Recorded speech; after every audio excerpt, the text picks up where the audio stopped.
جب تمہارے پروردگار نے فرشتوں سے کہا کہ میں مٹی سے انسان بنانے والا ہوں، جب میں اس کو درست کر لوں اور اس میں اپنی روح پھونک دوں تو اس کے آگے سجدے میں گر پڑنا، سو تمام فرشتوں نے سجدہ کیا مگر ابلیس کہ وہ اکڑ بیٹھا اور کافروں میں ہو گیا۔ اللہ نے فرمایا کہ اے ابلیس، جس شخص کو میں نے اپنے ہاتھوں سے بنایا اس کے آگے سجدہ کرنے سے تجھے کس چیز نے منع کیا؟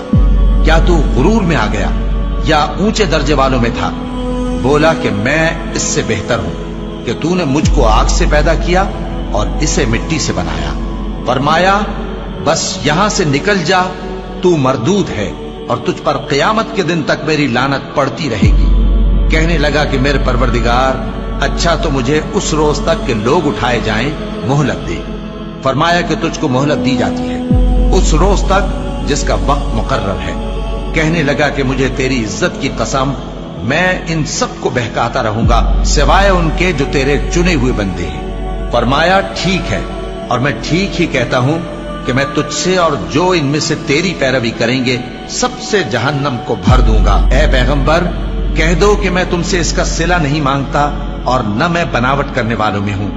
یہ قرآن تو اہل عالم کے لیے نصیحت ہے اور تم کو اس کا حال کچھ وقت کے بعد معلوم ہو جائے۔